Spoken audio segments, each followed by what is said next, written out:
তো ভিডিওর প্রথমে দেখতো আমি খাবার কিছু করছি। তো দেখো আজ আমি কি করছি, গুড় পিঠা করব। তো সেই জন্য গুড়টাকে অল্প জল দিয়ে কড়াইয়ে গলিয়ে নিচ্ছি।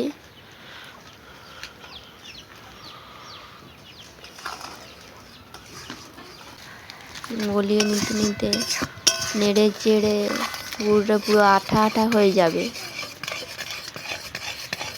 সুতো কাটবে।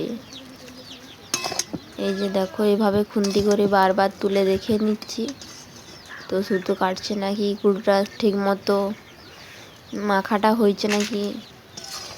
তো সেই জন্য দেখছি। তো এরপরে বারবার করে নেড়ে চেড়ে দেখে নিচ্ছি। তো এরপরে মনে হচ্ছে হয়ে গেছে। তো সেই জন্য আমি সাঁড়াশি করে ধরে আর গুড়টা নামিয়ে নিচ্ছি।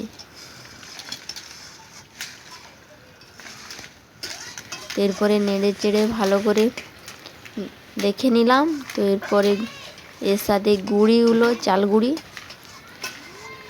ঢেঁকিতে কোটা সেই চাল গুঁড়ি, সেগুলো এরপরে এর সাথে দিয়ে মিক্স করব। গুড়টাকে খুন্তি করে হাতে নিয়ে দেখব, সুতো কাটছে মানে এটা হয়ে গেছে, এতে গুঁড়ি দেওয়া চলবে।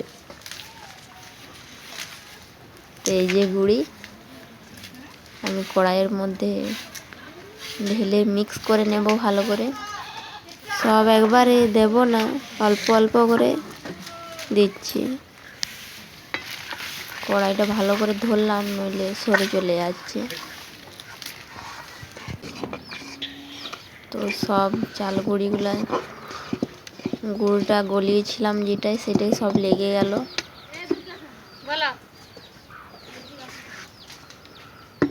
ভালো করে মেখে নেব।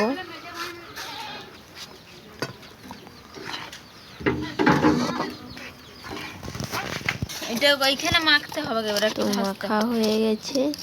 এরপর এটাকে আমি কোনো একটা জায়গায় ঢেলে নেব। তো আমাদের অন্য কিছু ধোয়া ছিল না, কুলাটা ধোয়া ছিল, এর আগের দিন পিঠে করেছিলাম, তো সেই জন্য কুলাটাতেই ঢেলে নিলাম। দেখো মাখনটা বেশ হয়েছে। তো ওটা বলে যে কড়াইয়ে, ওটাকে বলে আউটে নিচ্ছি, গুঁড়িটাকে আউটে নিচ্ছি গুড় দিয়ে। তো আউটে নেওয়ার পরে যেরকম যেভাবে পিঠে করবে, আউটে নেওয়ার পরে সেভাবেই পিঠে হবে। তো সেই জন্যই আমি কড়াইয়ে আউটে নিলাম।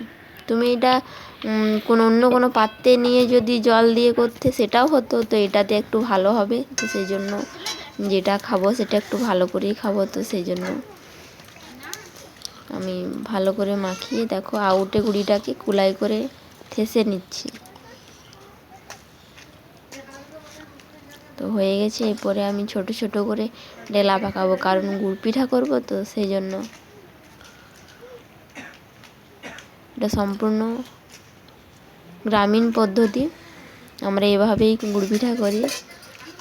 তো দেখো অবেলাও হয়ে গেল।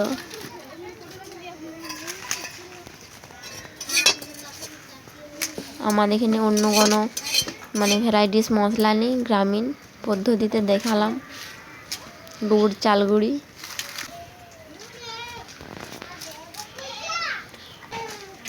ভিডিওটা ভালো লাগলে লাইক সাবস্ক্রাইব করে দেবেন। তো এরপরে দেখো আমি কড়াইটা ধুয়ে চাপিয়ে দিলাম। এরপরে আমি তেল দেবো, সাদা তেল। এটা হলো সাদা তেল,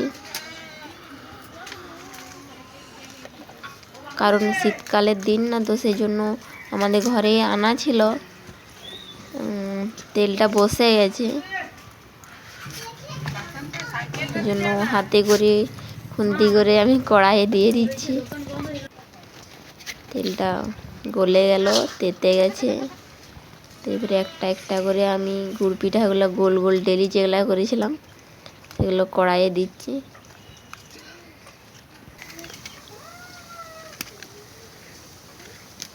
তো কড়াইয়ে দিতে ভাজা হতে হতে ওর একটা, যেটা ওর নিজস্ব কালার, সেটা চলে আসবে।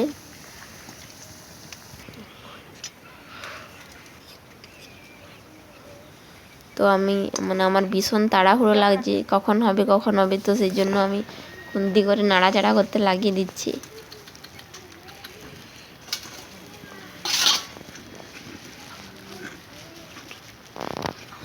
তো আমরা গ্রাম বাংলার মানুষ, আমরা ভালো করে ভিডিও করতে পারি না, তো প্লিজ তাও দেখো এত কষ্ট করে ভিডিও করছি, তো তোমাদের একটা লাইকের, একটা সাবস্ক্রাইবের, একটু সাপোর্টের আশায়, তো প্লিজ লাইক সাবস্ক্রাইব এবং সাপোর্ট করবে একটু।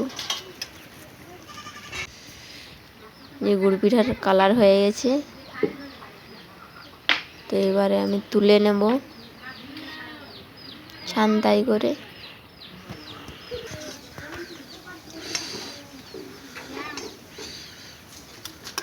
একটা একটা করে তুলে নিচ্ছি, কারণ আগে যেগুলা ছাকলাম তো সেগুলোর জন্য মানে সেই গুঁড়োগুলো পড়ে তেলটায় অনেক ইয়ে হয়ে গেছে। এগুলো আমি ছেঁকে একটু তুলে নিই, দিয়ে এগুলো একটু পরিষ্কার করে দেবো কড়াইটা। দেখছি দোকানটা কেমন হচ্ছে, অমনি কেমন পুরো ভিডিওটা কেমন। আমি গুড় পিঠা ছেঁকি, তোমরা ততক্ষণে আমার চ্যানেলটা সাবস্ক্রাইব করে দাও এবং ভিডিওটা দেখার জন্য অসংখ্য ধন্যবাদ।